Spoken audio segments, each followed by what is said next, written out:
Hey there, everyone. I just wanted to jump on here real quick just to give a brief testimony.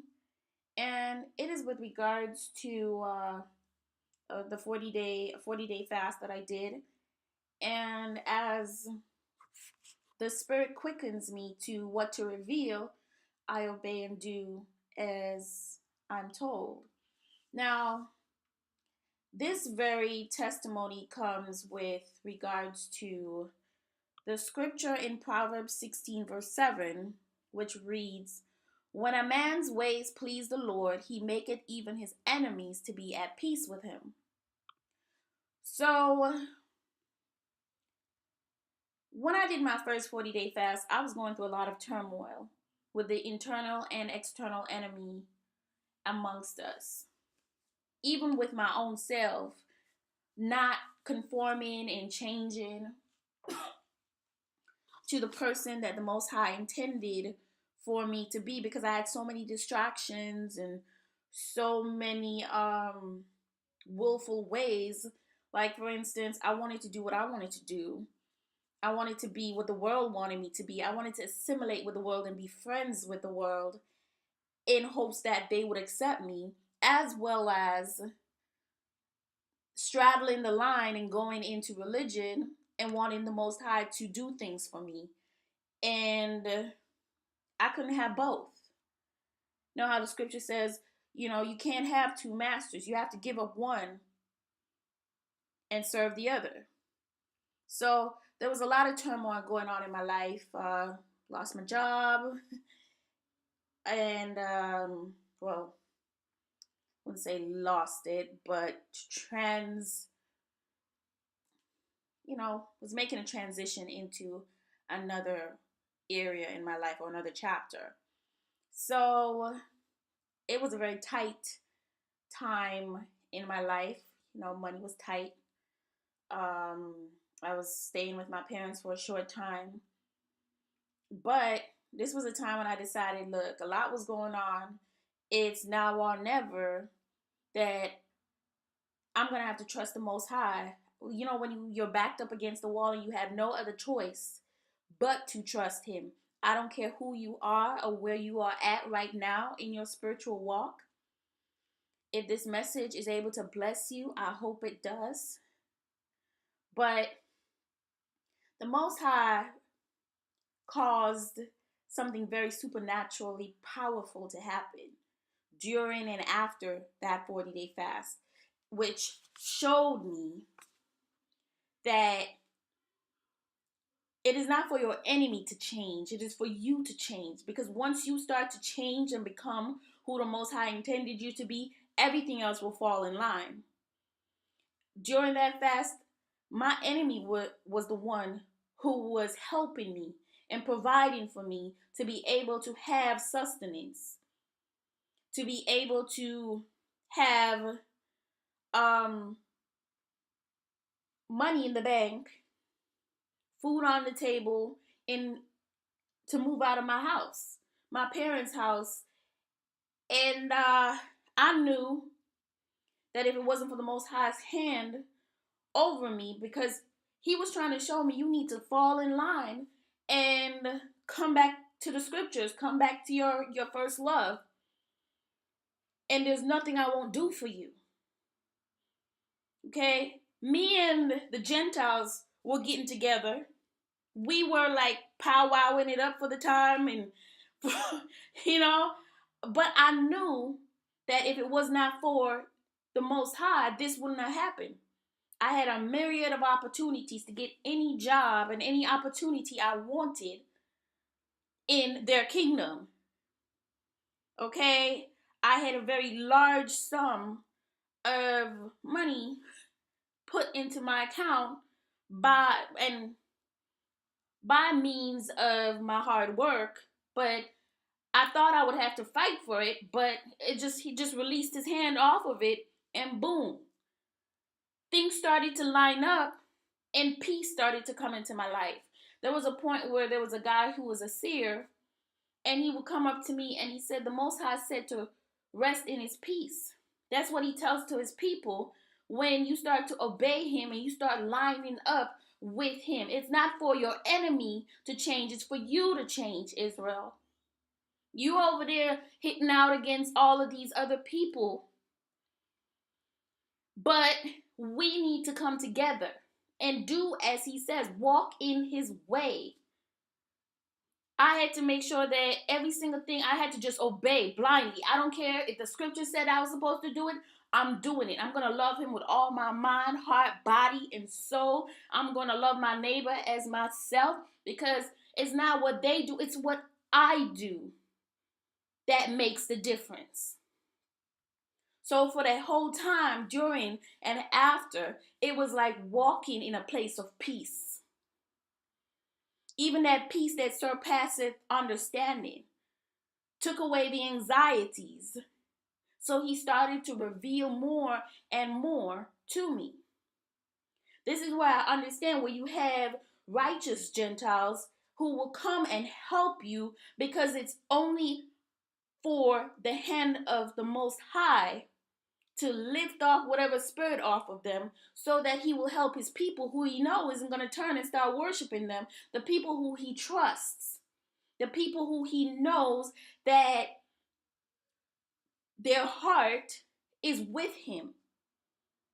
Like the scripture says, when it comes to his elect, and I'm not saying that I'm his elect, let's just clear that up, but his elect, his first fruits, are a carefully chosen set of people from the already 1/3. Because if you read in Revelations, he talks about the 12,000 who have been sealed and called, but then in the verse below it, he talks about the multitudes of nations and tongues and peoples, which is the rest of the 1/3. Now, a lot of us, we don't know how many Israelites there are, but there are a lot. We can't trust the statistics, the outward statistics of our enemy to really number how many of us there are. But those are the 1/3 that they're talking about, that went under the Great Tribulation, and they were given new robes and all of that. So we all got to go through some things, but it is up to you to get it together.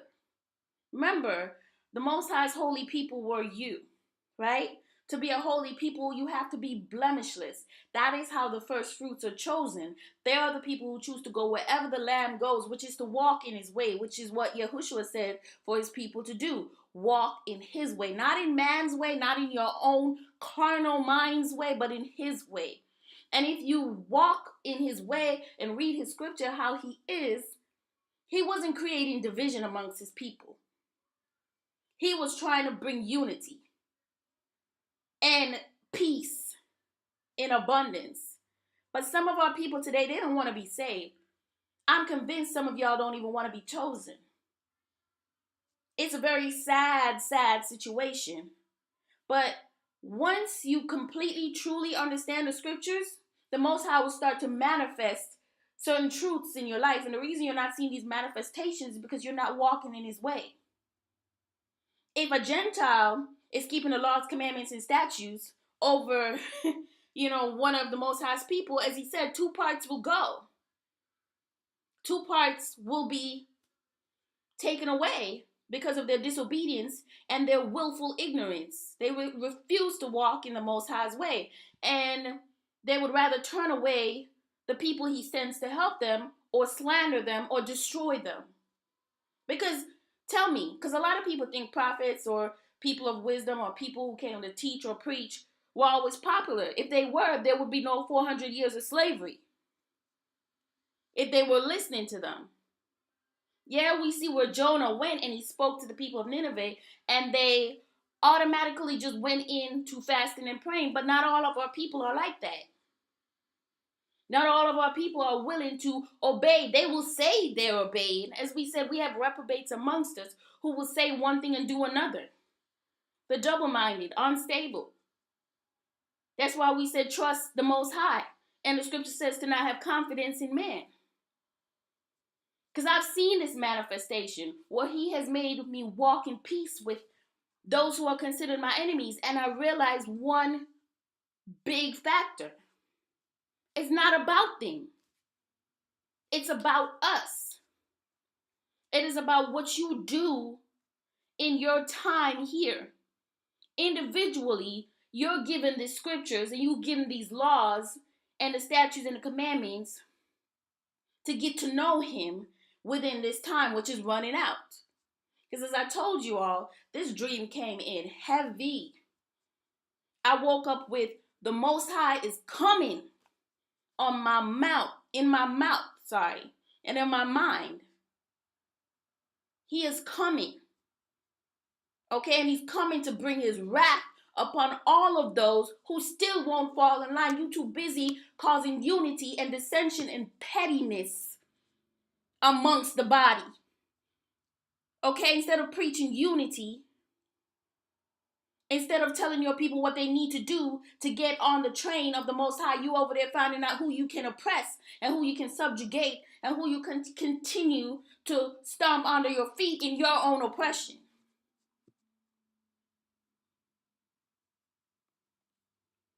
Okay? So once you start doing as he commands you to do, you'll realize that even your enemies will help you. Even your enemies will want to be a part of you. And he lifted that spirit off of them. Wherever I went, they were the ones who were helping me. And our own people. Let me not even say that. Everyone. It was as if it was a whole new level of, what would I say, ascension. Anytime I fell off the bandwagon, you would see a change. But as long as you lined up with what he was trying to tell us in his scriptures, his holy scriptures, and with his son, you saw like it was a whole new level of just supernatural magnificence. Yeah, we have to expose the darkness. Like I made that video about the fake image, because we're not supposed to have idolatry. Okay? If the heathens are the one pushing this, we're supposed to be the ones to push against it. So when you fall in line, then the Most High will see, okay, you know what? It's time. My people are matured. Time to come. Let's go. But he's going to come whether or not we like it.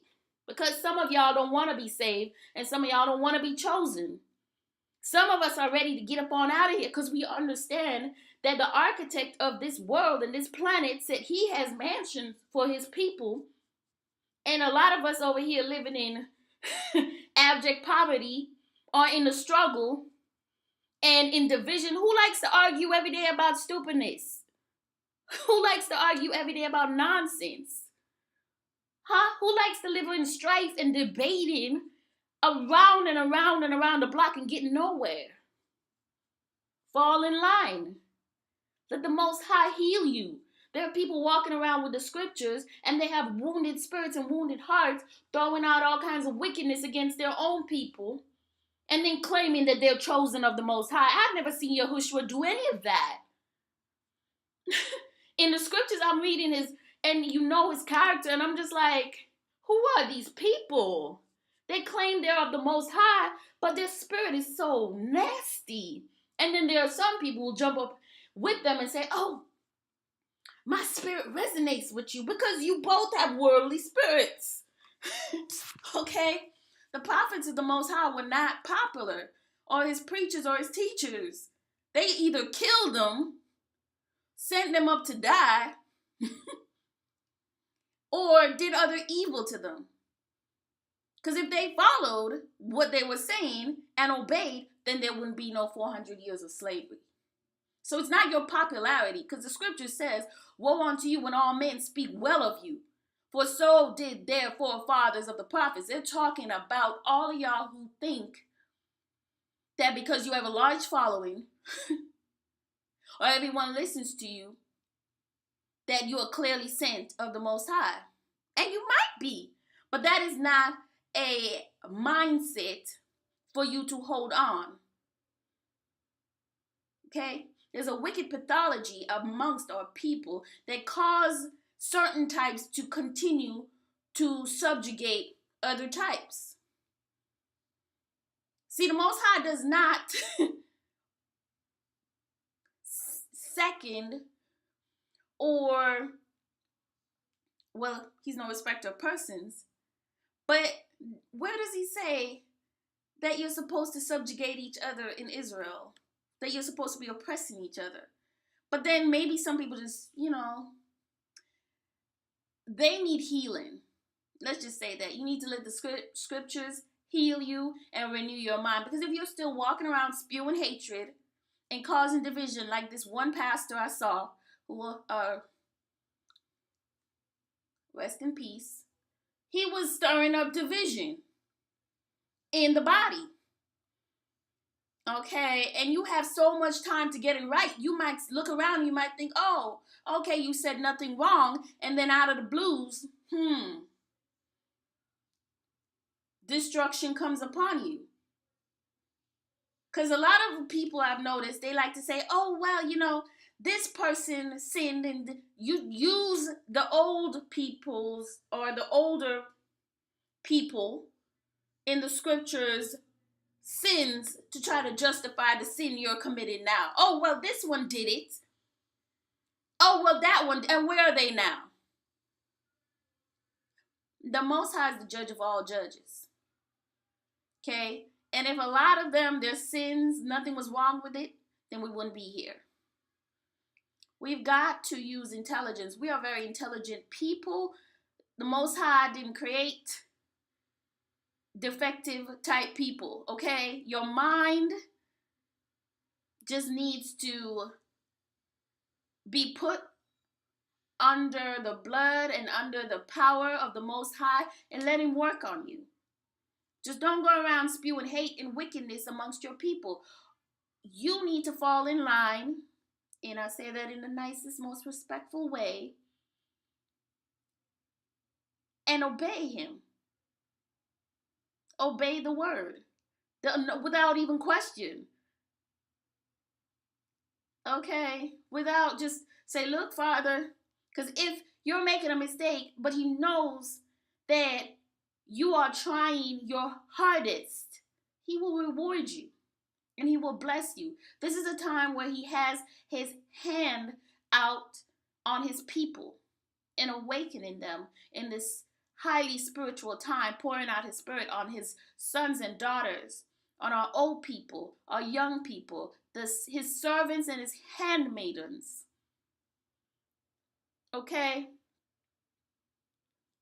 So if anyone ever tells you anything that contradicts his word and causes division in the body, brothers and sisters, this is not the time to be playing with your salvation. Okay? This is not the time.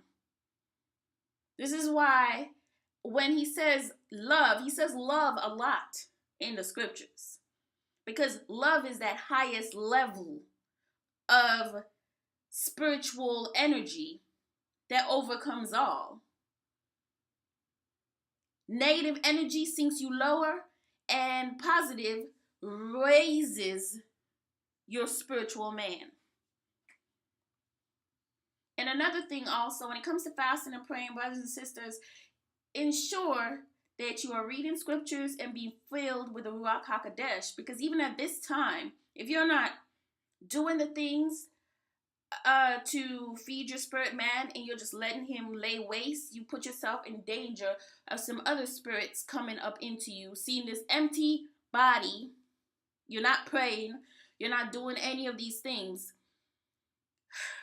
Just be very, very discerning and aware of what you're doing.